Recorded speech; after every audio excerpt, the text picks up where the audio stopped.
منٹو اس فتح کو دکھاتا ہے جس نے آدھے یورپ کو فتح کیا تھا، لیکن مر رہا ہے سینٹ ہیلینا کے جزیرے پر، جلا وطنی، بے بسی اور ہذیان کی حالت میں۔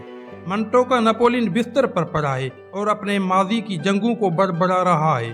وہ کبھی اپنے ڈاکٹروں کو بلا رہا ہے جن سے وہ نفرت کرتا ہے، کبھی اپنی فوج کو حملہ کرو کا حکم دے رہا ہے۔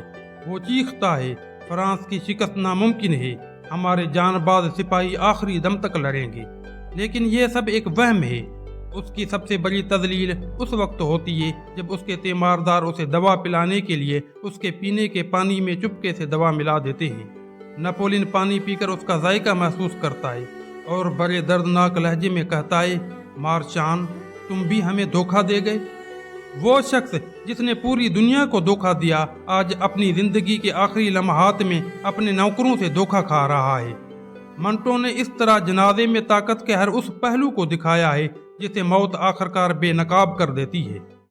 آخر سعادت حسن منٹو ان جنازوں، مقبروں اور موت کے فلسفے میں اتنی دلچسپی کیوں لے رہا تھا؟ اس کا جواب خود منٹو کی ذات اور اس کی زندگی کے تضادات میں چھپا ہے۔ 11 مئی 1912 کو پیدا ہونے والا سعادت حسن ایک پیدائشی باغی تھا۔ وہ حساس تھا اور معاشرے کی اس منافقت سے نفرت کرتا تھا جو اسے اپنے ارد گرد ہر جگہ نظر آتی تھی۔ منٹو کا پہلا اہم ادبی کام کوئی افسانہ نہیں تھا، بلکہ وکٹر ہیوگو کے شہرۂ آفاق novel the last day of a condemned man کا اردو ترجمہ تھا۔ یہ محض اتفاق نہیں تھا۔ 21 سال کی عمر میں ہی منٹو کی دلچسپی کا مرکز ایک ایسے انسان کی نفسیات تھی جو اپنی موت کا انتظار کر رہا ہے۔ یہیں سے موت اور انسانی نفسیات کے ساتھ اس کا وہ رشتہ قائم ہوا جو اس کی آخری تحریر تک جاری رہا۔ پھر 1947 میں تقسیم کا المیہ پیش آیا۔ منٹو جو بمبئی سے محبت کرتا تھا اسے لاہور منتقل ہونا پڑا۔ یہ ہجرت اس کے لیے جسمانی سے زیادہ روحانی موت تھی۔ پاکستان میں اس کی زندگی غربت، ادبی مقدمات اور گھریلو پریشانیوں میں گزری۔ وہ شخص جو 1942 میں دوسروں کے جنازے لکھ رہا تھا، وہ 1950 کی دہائی میں نقادوں کے بقول خود ایک زندہ جنازہ بن چکا تھا۔ منٹو نے اس کتاب میں 8 شخصیات کی موت پر لکھا۔ آئیے اس کا گہرا تجزیہ کرتے ہیں کہ منٹو ہمیں ان جنازوں کے ذریعے کیا دکھانا چاہتے تھے۔ منٹو کی تحریروں اور اس کی ذاتی زندگی کا مطالعہ کرنے والے نقاد اکثر سیگمنڈ فرائڈ کی ڈیتھ ڈرائیو کے نظریے کا حوالہ دیتے ہیں۔ فرائڈ کا ماننا تھا کہ ہر انسان کے اندر زندگی کی جبلت کے ساتھ موت یا خود تخریبی کی ایک لاشعوری خواہش بھی موجود ہوتی ہے۔ اس نفسیاتی پس منظر کے ساتھ جب ہم جنازے کو دیکھتے ہیں تو یہ کتاب منٹو کی موت کے ساتھ ایک گہری فلسفیانہ دلچسپی کا ثبوت لگتی ہے۔ منٹو کا مقصد ان عظیم بتوں کو توڑنا تھا۔ وہ ہمیں دکھاتا ہے کہ چنگیز خان ہو یا نپولین، موت کے سامنے سب برابر ہیں۔ یہ کتاب 1942 میں شائع ہوئی۔ یہ تاریخ بہت اہم ہے۔ 1942 کا مطلب ہے دوسری جنگ عظیم کا عروج۔ منٹو جو آل انڈیا ریڈیو میں ملازم تھا، وہ براہ راست ہٹلر یا چرچل پر تنقید نہیں کر سکتا تھا، اس لیے اس نے تاریخ کا سہارا لیا۔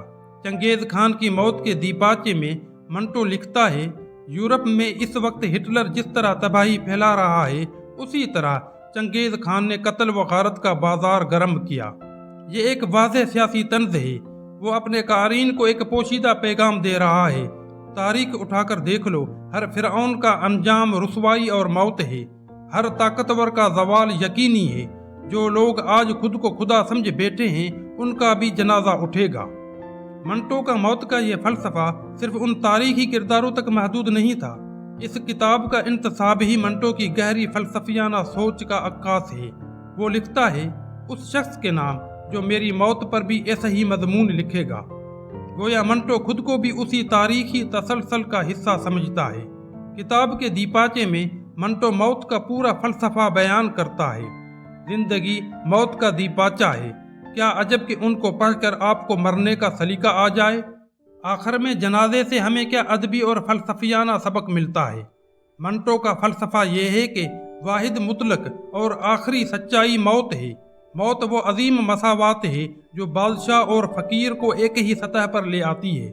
منٹو ہمیں بتاتا ہے کہ تاریخ کو عروج سے نہیں، زوال سے پڑھنا چاہیے۔ منٹو کا قلم اس وقت بھی سچ بولتا ہے جب وہ قبرستان میں کھڑا ہو۔ وہ ہمیں بتاتا ہے کہ اصل طاقت تخت و تاج میں نہیں بلکہ اس سچائی کو تسلیم کرنے میں ہے کہ کوئی بھی تخت و تاج دائمی نہیں۔ سعادت حسن منٹو کی جنازے ایک ایسی کتاب ہے جو ہمیں یاد دلاتی ہے کہ منٹو صرف حال کا نباز نہیں تھا، وہ تاریخ کے قبرستان میں کھڑے ہو کر بھی مستقبل کے آمروں کا انجام دیکھ سکتا تھا۔ یہ کتاب محض تاریخ نہیں ہے، یہ طاقت کی نفسیات کا پوسٹ مارٹم ہے، غرور کا عبرت نامہ ہے اور اس لازمی انجام کی دستاویز ہے جسے موت کہتے ہیں۔ یہ ہمیں سکھاتی ہے کہ جب بھی کوئی انسان طاقت کے نشے میں خود کو خدا سمجھنے لگتا ہے، تاریخ خاموشی سے اس کا جنازہ اٹھانے کی تیاری شروع کر دیتی ہے۔ منٹو کو پڑھنا خود کو اور اپنی تاریخ کو آئینے میں دیکھنے کے مترادف ہے۔ اگر آپ طاقت، زوال اور انسانی نفسیات کی ان گہری کہانیوں میں دلچسپی رکھتے ہیں تو قلم کا سفر کو سبسکرائب کریں، اس ویڈیو کو لائک کریں اور کمنٹس میں ہمیں بتائیں کہ آپ منٹو کی کس اور تحریر کا اسی طرح کا گہرا تجزیہ دیکھنا چاہیں گے۔